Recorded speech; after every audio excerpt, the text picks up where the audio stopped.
알아야 할 환경 문제와 미래를 위한 생활 수칙 꼽아보는 시간입니다. 지구생활 백서 세계일보 윤지로 환경전문기자 나와 계십니다. 안녕하세요. 네, 안녕하세요. 네, 오늘 철새 얘기를 지금 갖고 오셨어요. 네, 무슨 연관이 있을까? 설 연휴 끝났는데 싶으실 우리 텐데요. 겨울 철새 얘기 하니까 그런가? 네, 그러니까 우리 설 때 민족 대이동 뭐 이런 거 하잖아요. 네. 네, 우리는 이제 민족 대이동 설과 추석 때 1년에 2번씩 하는데 사실 우리 못지않게 뭐 그 아주 먼 거리를 1년에 2번씩 왔다 갔다 하는 동물이 있습니다. 바로 그 철새. 있죠. 아니 우리가 철새 같았어요. 방금 전에 얘기하시는 거 들으면서 네. 우리도 왔다 갔다 하고 있으니까. 네, 맞습니다. 그래서 오늘은 철새의 이야기를 좀 준비해봤습니다. 근데 철새가 여름 철새도 있고 뭐 요즘에는 이제 겨울 철새가 오는 거 아니겠어요? 네, 맞습니다. 이렇게 여름하고 겨울 이렇게 구분이 되는 건가요? 네, 맞습니다. 이제 우리가 뭐 흔히 알듯이 뭐 비둘기처럼 사시사철 볼 수 있는 건 그냥 텃새라고 하고 그다음에 이제 특정 계절, 여름이나 겨울 이런 특정 계절에만 볼 수 있는 걸 우리가 철새라고 하잖아요. 근데 얘네들이 이제 어떻게 이동하냐면 패턴이 있어요. 북반구 기준으로 말씀을 드리면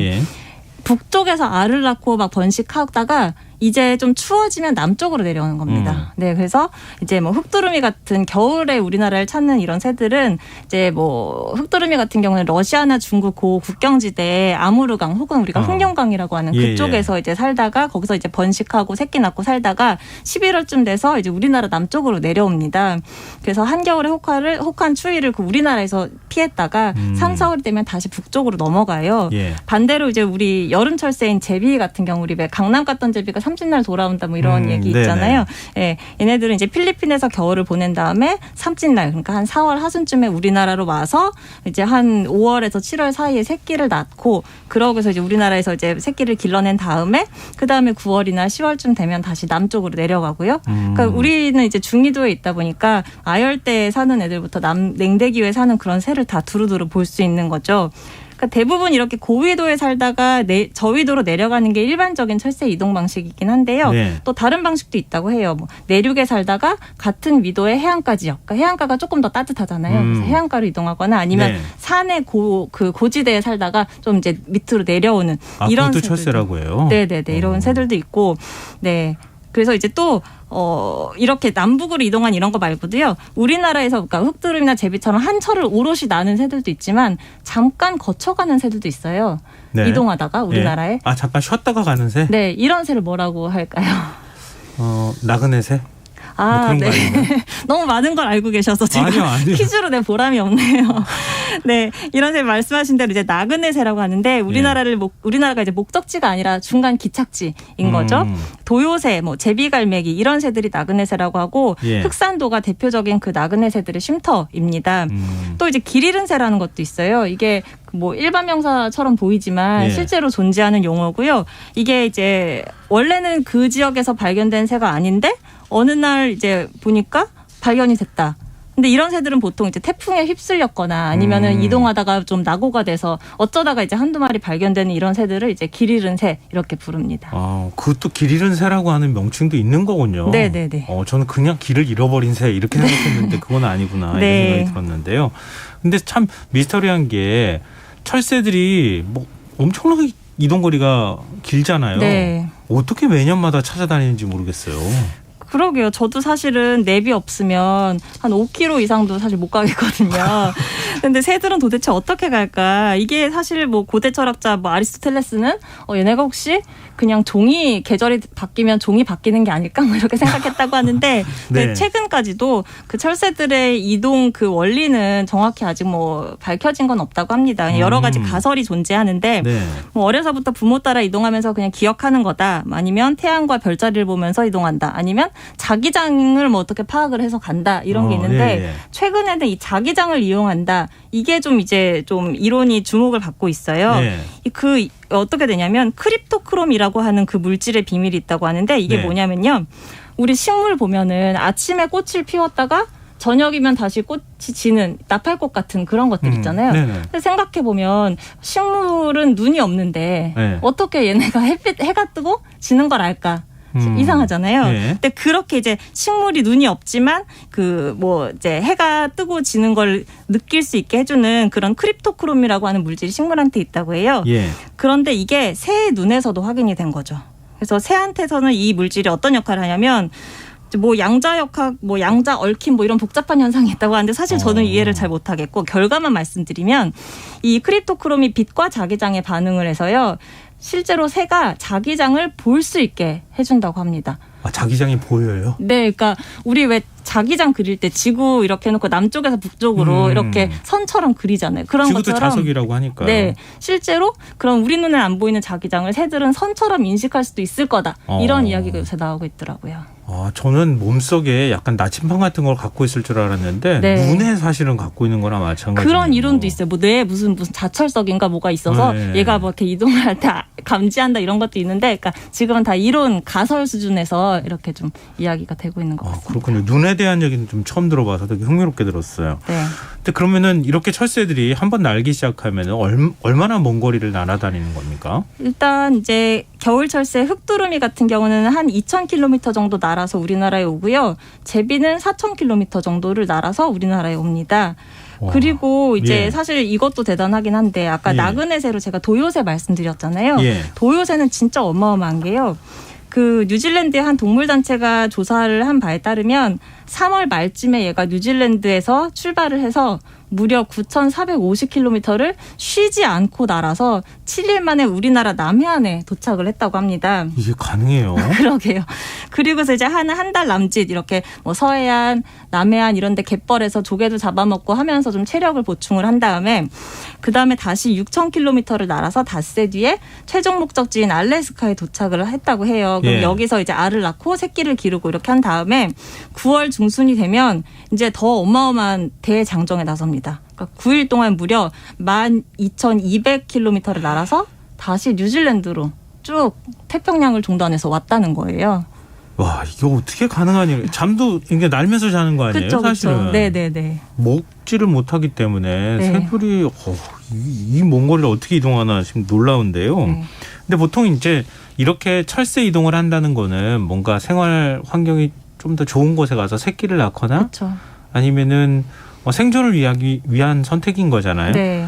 근데 그러면 기후 변화도 이렇게 철새 이동에도 영향을 미칩니까? 네, 그렇습니다. 이제 뭐 남북으로 이제 보통 새들이 이동하는데 어느 날 갑자기 얘네들이 동서로 이동한다거나 예. 아니면 오가는 시점이 달라지거나 하는 경우들이 보고가 되고 있어요. 예를 들면 큰밭 종달이라고 하는 새가 있는데 예. 얘는 시베리아에서 살다가 겨울이면 남아시아로 내려가거든요. 네. 근데 그래서 이제 서유럽에서는 사실 거의 발견이 된 일이 없었다고 하는데 최근 들어서 얘가 부쩍 자주 발견이 되는 거예요. 그래서 프랑스 연구진이 2019년에서 2020년 사이에 7마리를 잡아서 여기다 센서를 붙인 다음에 다시 날려보냈어요. 네. 만약에 얘네가 길 잃은 새여서 우연히 발견됐다면 얘네들이 다시 찾아올 가능성은 거의 없을 거 아니에요. 예. 그런데 그 7마리 중에 무려 3마리가 다시 이듬해 겨울에 또 나타난 거죠. 예. 그래서 뿐만 아니라 이 새들이 시베리아에서 그 프랑스로 건너온 그 경로를 그대로 따라서 다시 또 시베리아로 건너가고, 그러니까 의도적으로 얘네들이 북남 이렇게 수직 이동한 게 아니라 수평으로 거의 비슷하게 이동을 했다는 거죠. 예. 그리고 이제 방문 시기가 들쭉날쭉해지기도 하는데요. 제비가 뭐 어떨 때는 5, 6월에 나타났다가 어쩔 때는 막 3월 말에 나타났다가 이렇게 굉장히 들쑥날쑥하기도 하고, 또 여름 철새가 겨울이 돼도 남쪽에 가지 않고 계속 우리나라에 머문다거나 하는 경우들도 보고가 되고 있습니다.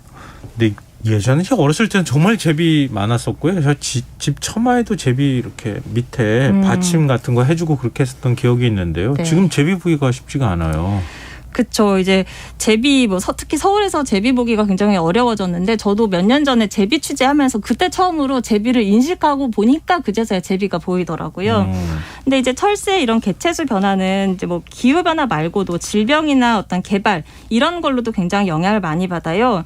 뭐 어떤 동물이든 서식지가 뭐 모든 동물에게 중요하지만 네네. 특히 철새한테는 이게 굉장히 민감한 문제일 수밖에 없는 게요. 철새들이 진짜 그 수천 킬로를 계속 날아서 오잖아요. 그러니까 얘네들이 어느 장소에 도착했을 때는 이미 체력을 거의 다 소진을 해서 그렇겠죠. 기진맥진한 상태로 이제 내려앉는단 말이죠. 예. 그런데 만약에 그곳에 갑자기 뭐 먹이가 없어졌다거나 아니면 환경이 완전히 달라졌다거나 하면 얘네들은 대체지를 갑자기 찾지 못하면 진짜 당장 내일 죽을 수도 있는 거예요. 예.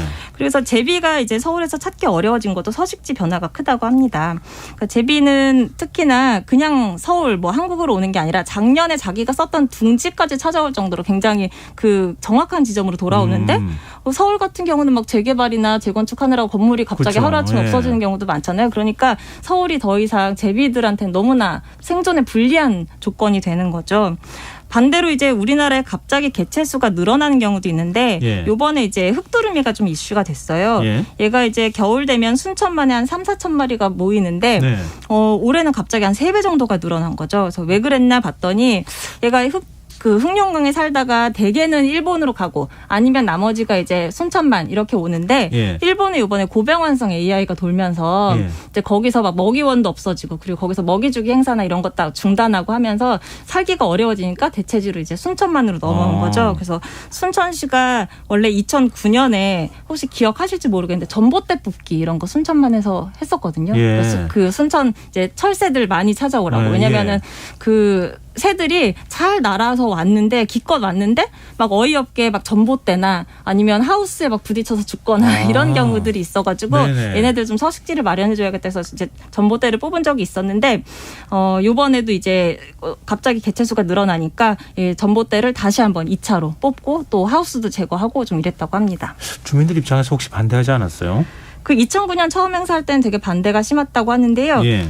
이제 최근 그 이후에 순천이 되게 생태도시 이런 걸로 이미지 메이킹을 많이 하면서 관광도시, 관광 수익도 많이 늘고 했잖아요. 예. 그리고 또 이제 그 순천만에서 그 농사를 짓는 분들한테는 이게 벼를 기르고 수확하지 않아도 평균적인 곡물 수매가보다 조금 더 높은 비용을 이렇게 제공해주는 그런 제도가 있어요. 이거 생태계 서비스 지불제 사업이라고 하는데 이걸 통해서 이제 주민들도 안정적인 수익을 누릴 수 있으니까 뭐 철새를 굳이 마다할 이유가 없는 거죠.